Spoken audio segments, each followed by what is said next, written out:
I extend a very warm welcome to you who are attending this conference. I'm flooded with many happy memories of my time at your second Spanish conference in 2015 in Valencia, and I'm very grateful to the organizers of this conference for this opportunity to address you, even though I am speaking to you from so far away. Admittedly, this has saved me the ordeal of a 50-plus hour long round trip from Auckland to Barcelona. But I also consider that I, and narrative therapy itself, have a debt of gratitude to acknowledge to our Spanish host culture, language, and literature. After all, the man who invented fiction, the man who changed forever the way people have been represented from caricature to character, lived and died on this soil of yours. I am quoting Eggington. Something strange happened in the winter of 1605. At the heart of the world's most powerful empire, in a time of economic decline and political stagnation, word started to spread about, of all things, a book. The dealers quickly sold out. Those who could read passed increasingly threadbare copies from hand to hand, and those who could not read began to congregate in inns, village squares, and taverns to hear the pages read aloud. This fiction began somewhere in La Mancha, in a place whose name I do not care to remember. A gentleman lived not long ago. I am referring to the world literature's most recognizable protagonist, Don Quixote, and next to the Bible, the best-selling book in the history of published texts. Of course, the author was Miguel de Cervantes. His book was entitled The Ingenious Gentleman Don Quixote of La Mancha. I am quoting again. Cervantes' brilliance at creating characters that feel real depended in part on his rich descriptions and his attentiveness to their voices. But underlying all his characters was his fascination with how different people might experience the same situation and how real emotions from laughter to despair can flow from that experience. My thinking of late will explain why I feel such gratitude to your land, literature, and language. I have concluded that narrative therapy might best be thought of as the means by which the moral character of another is revealed to all concerned. Cervantes made this possible. I hope that explains the depth of my gratitude. I wanted to speak in general of what I refer to as a history for the future, as well as reimagining narrative therapy. When Michael and I were planning to start all over again, just before he tragically died, Michael spoke to me of returning to our historical sources, whereas I spoke of new sources. There was no dispute. This was typical of how we complemented one another. What I have to say in the time I have to say it will go from one to the other. But first, let me tell of an uncanny incident that happened 3 years ago. On a visit to Auckland in August 1985, Michael agreed to substitute for me in a series of classes I was giving to the trainees in psychiatry at the medical school, University of Auckland. I suspected that my colleagues and their students would be extremely interested in his evolving practice with those who suffer from psychotic experience. I was curious how he would be received in Auckland psychiatry.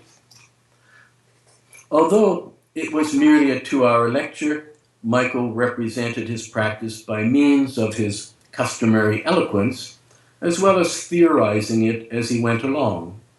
The blend of the two strands of his presentation were, to my way of thinking, just about right.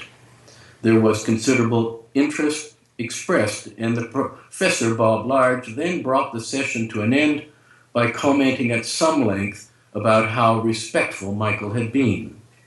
From there, we had to walk a block and then across Grafton Bridge to catch our homeward bound bus. Michael fell silent on leaving the medical school, as if he were spellbound. I thought it unwise to interrupt him, as it was clear to me that he was deep in thought. I certainly was wondering why. Was he disappointed with his presentation? Had he felt injured by an innocent remark of one of the students? Or had something bothered him that I had entirely overlooked? When he did break his silence, I was so aware of that very moment that I could return to the exact physical spot approximately 6 paces from the streetlights. He turned to me, pulling himself free of his reverie, and completed his internal conversation to the generous comments about his respectfulness. I believe I am quoting him verbatim because Michael spoke in the manner of someone who had reached their final conclusion. It is not a matter of us being respectful. It is a matter of our clients experiencing our respect for them. I cannot recall if we spoke further about this at the time. I think we just both fell silent, navigating the rush hour pedestrian traffic as we found our way to our bus stop. But I can assure you I had cause over the years to return to and reconsider this time and time again. How can our clients feel our respect for them? And I believe this is at the heart of many of the practices that distinguish narrative therapy practice. That night, I had an evening meeting with a family and their 10-year-old daughter, a follow-up for our only other meeting a month before. Michael, given his vast experience with young women and their families who had suffered from anorexia nervosa, willingly agreed to join us. He asked that he be an observer when I told him that Lee Marie had gone from our first meeting after not having eaten for 3 years and immediately had started to eat once again. The next day, her parents had been overjoyed to tell me about this dramatic turn of events, as her hospitalization had been imminent. Her grandfather, oddly enough, had rung me on behalf of his granddaughter, Lee Marie. This was the first and last time a grandfather was ever to engage me on behalf of a grandchild. Although I was never to meet him in person, I was, in a manner of speaking, to meet him again 29 years later on April 5th, 2013 at Te Noko Kotahitanga, which translates to the House of the Respectful Heart, the Marae, or meeting house, at the Unitech Institute of Technology, where I was then teaching. I was invited to a ritual that had been going on for some years in the undergraduate Bachelor's of Social Practice degree. Prior to their first placement, the entire contingent of second-year students, 100 plus, spent 2 days and a night on the marae, or meeting place, preparing themselves individually and collectively for what lay ahead of them as apprentices in their respective avocations. I was asked to do a live interview in a very specific format, which would begin, "Why are you so proud of the problem you somehow or other overcame?" My questions would be typed up and projected onto an overhead screen as we proceeded. After the interview was completed, I would then attempt to explain my practice and respond to any queries. This was something I looked forward to in order to demonstrate a respectful practice that I hoped might live up to Michael's concerns expressed 29 years previously, to have another experience our respect for them, in this instance, a fellow student. However, I had a great deal on my mind that was intruding on the pleasure I might have anticipated. That very day was the 5th anniversary of Michael's death in 2008.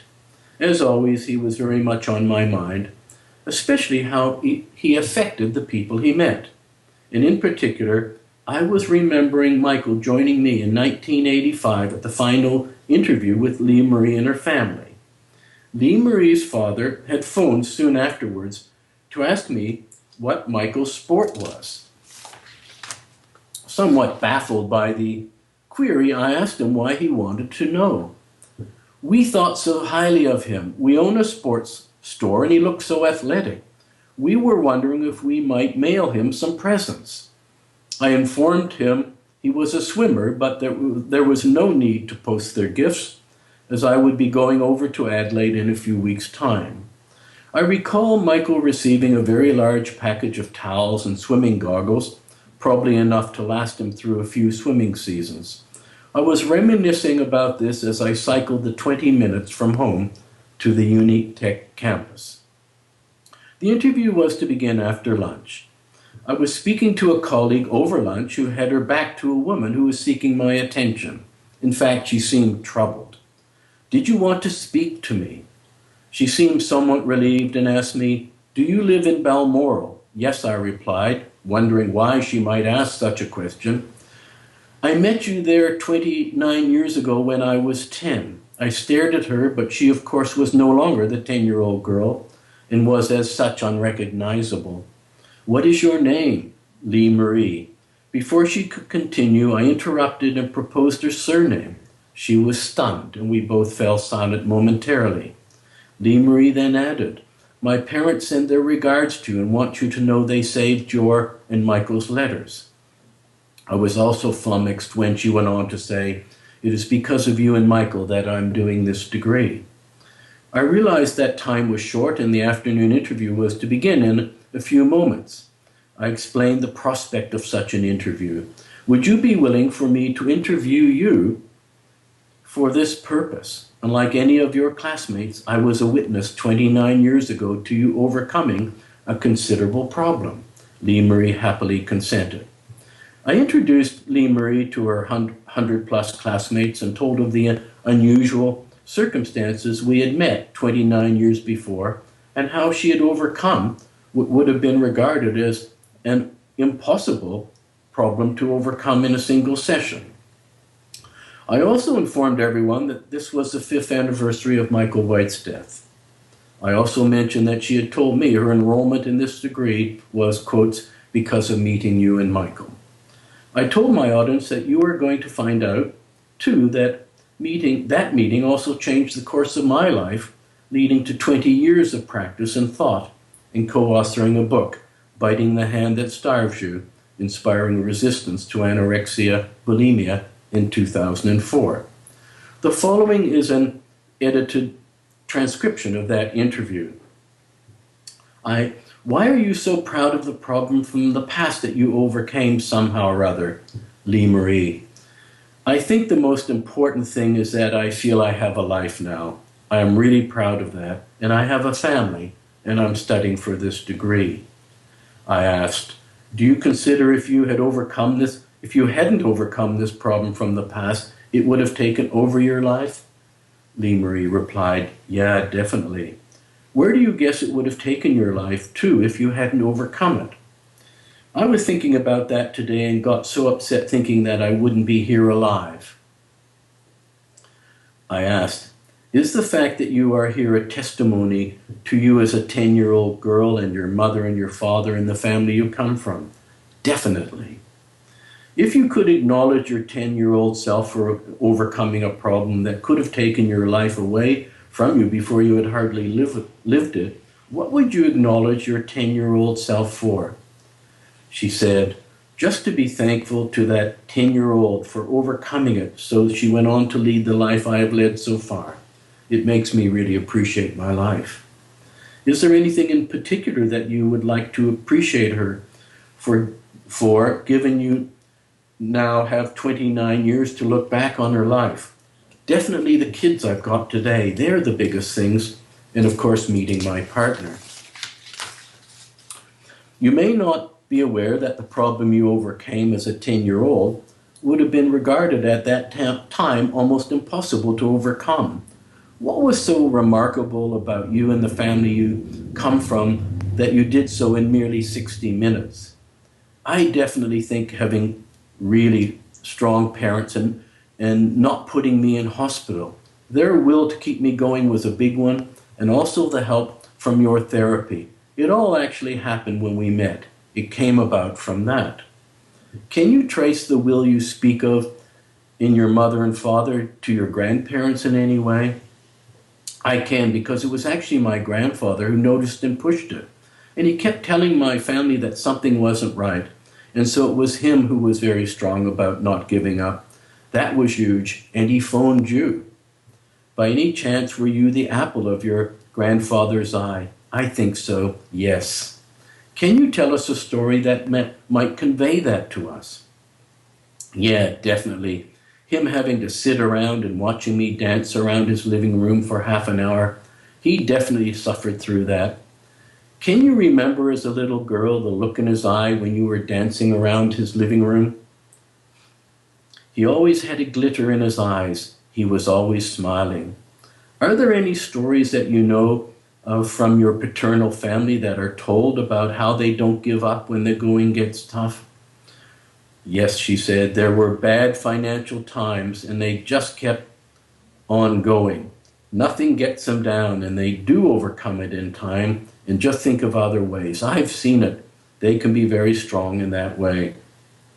Can you tell me something you have witnessed in this regard?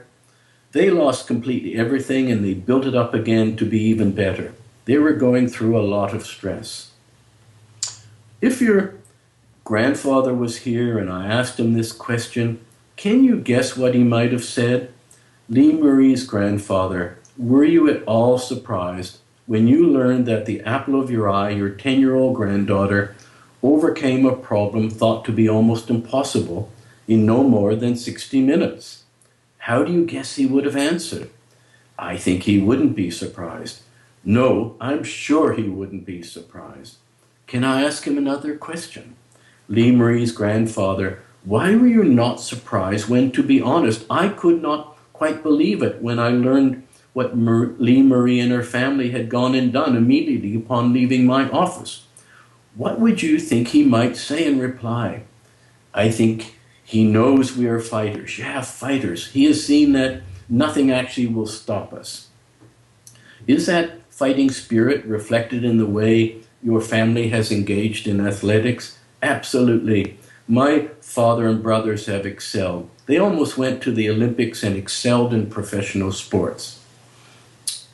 What are your recollections all those 29 years ago of meeting me in Balmoral? I remember your house, and I remember some of those exercises you gave me. I also remember my older brothers moaning about having to come along with Mom, Dad, and me. Yeah, our whole family. I remember it. It's just so clear in my mind. Do you by any chance remember the questions I asked you 29 years ago? You asked a lot about my Nana, a lot of historical questions about my family. My Nana was a giver, and she was always give a lot. We touched on that a lot, and we touched on the problem, anorexia. Yeah, we externalized it, and we touched on how if I managed to eat my lunch or not, I should do certain things. And you came up with some exercises. I had to have a plate, and if I couldn't eat the food, I had to scrape it into the rubbish bin and pretend that was anorexia making me do it. And I was beating it, so it wasn't beating me. I just thought that I was dealing to it. You are not beating me, I am beating you. Otherwise, I had my dad sitting next to me, forcing me to eat and me vomiting. Under those circumstances of forced feeding, did you feel that you had failed your family? I did. I felt like I let them down and that I couldn't fight it. But this way I could see it. When the problem now occurred, I knew, oh no, here it comes. I've got to try and fight it. You say that I could see it now. Before that, was the problem invisible to you? I was known as a little girl with anorexia, so I was just like that. That was how I lived. Before I saw you, I had it for 3 years. Yeah, I remember that meeting, and we all sat there, and my mom mentioned babies, and you told me that when I was older, that anorexia would forbid me having children. And then I realized that, and we got on to that subject and dug down into it deeper. I think that was the turning point, really. Yes, I love little kids. When you look into the eyes of your daughters, does that justify the choice you made 29 years ago to take your life back from anorexia? It does. I haven't really thought about it so deeply before. When I came into university today, it really hit me. I realized I might not have been alive today and would not have had my precious kids. It makes it real special that I did overcome it. When you When they grow up to their late teens or early 20s, and you want to send them off into the world with the knowledge of your will and that of your family, will you tell them about this conversation we are having today? Definitely. I will tell them how precious they are and how I really beat anorexia was to have them as my children. And I want them to know how special they are. Do you think when they are older, they will cherish this loving of yours?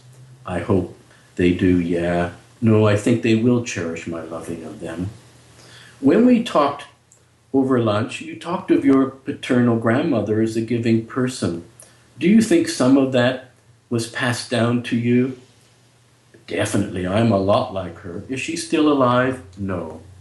Did she live long enough for you to know her? Yes, definitely.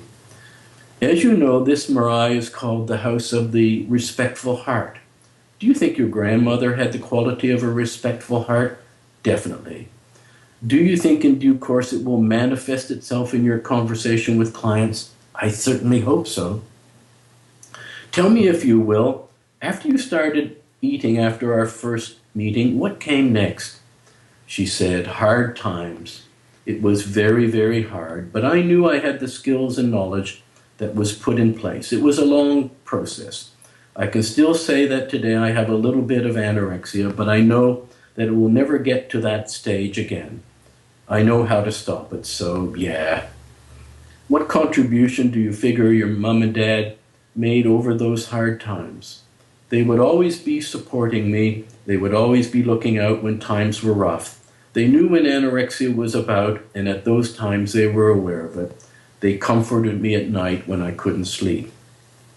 How do you see all these things are linked up with your decision to do a social work degree? Just by me overcoming it, the anorexia, I think it made me stronger in a way because I knew I could make a difference in people's lives if I could make such a difference in my own. You started practicing social work on your own life at, she said, 10. Say in several years' time, you graduate and you go to the graduation ceremony in the town hall. You walk across when your name is called and you receive your degree, and the director shakes your hand. When you walk down from the stage, who are you going to speak to first? She said, myself. I'll say to myself, I've done it. I'll be real happy doing what I finally wanted to do after so many years. It will be a great joy. Say your grandmother was a witness and she could speak to you on this occasion. Can you guess what she might say to you? I just know she'd be really happy that I'd done something I wanted to do. If you said this to her, Nana, I know you don't know this, but in so many ways, I believe I am living forward into my professional life what you did as a volunteer. What do you guess she would say on this occasion? She would agree. She would definitely agree. She was very kind-hearted. Do you think she would have tears in her eyes? Oh, definitely. Do you have any questions you might like to ask me about our meetings and how this led to develop anti-anorexia and biting the hand that starves you, inspiring anorexia bulimia? How did your work go? It went downhill after you. No one ever walked out after one session and freed their lives in due course of anorexia. At the time, I only ate a pea, but to go out that night after our meeting and eat some chicken, I made that stand. It was amazing. It is so great to meet you today because you led me to 20 years of this work, and it all began in such a modest way. It is so wonderful to meet you again on this very day, and so unbelievable. Same for me, but I just wanted to thank you. I wanted to thank you. Yeah, if you didn't do it, I wouldn't be here today. I wouldn't be either. I mean it even if for me it wasn't a matter of life or death when we met all those 29 years ago. The interview also reminds me of therapy as a gift exchange rather than a benevolent donation of one who ministers to another, and that Michael and I used that very term in the very first words we had spoken and written about narrative therapy several weeks before at the 5th Australian Family Therapy Conference in Sydney. Let me take up what I'm referring to as a history for the future by way of a preliminary discussion of insider witnessing practices, which for me is the next iteration of seeking a means which is currently being tried out in North Dakota and soon in South America and Portugal and Turkey to live up to the concern Michael stated to me in 1985. How do our clients experience our respect for them? Or, my more general concern, how do we go about revealing the other's moral character to all concerned? As a counterpoint to Michael's outsider witnessing practices, which engage strangers as witnesses, insider witnessing practices engage intimate others. In this case, the therapist, when she or he feels they know their client sufficiently well to portray their moral character. I am using Richard Sennett's brief description of moral characters having, quotes, the capacity to move another. Both witnessing practices show how the witness has been moved and by doing so registers the moral character of the client. But they go about this very differently.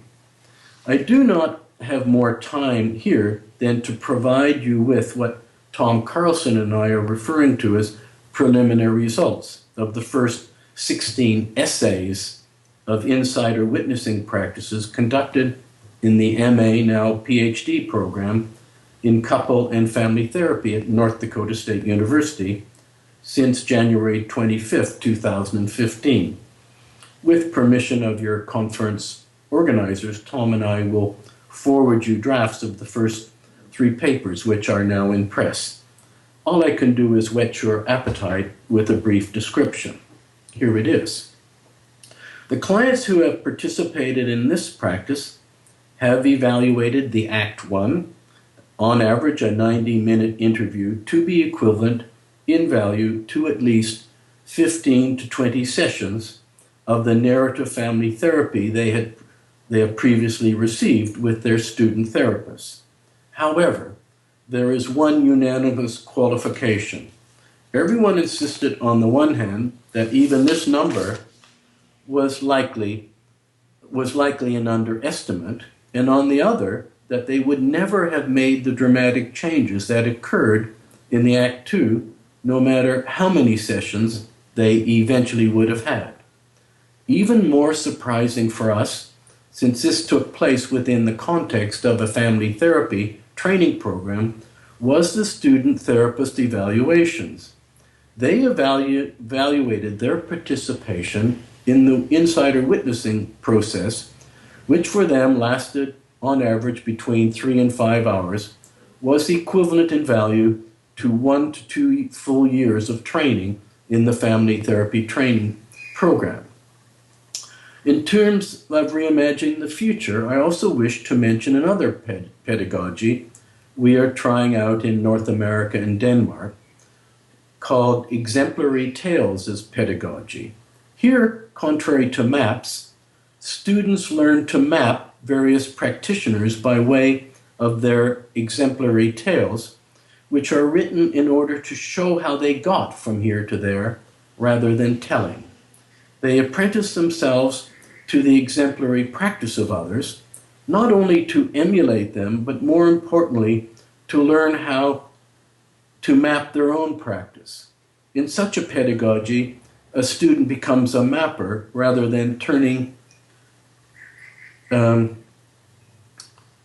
map into an app and becoming what Jaron Larnier refers to as, quotes, being locked into the inalterable software of the app's designer.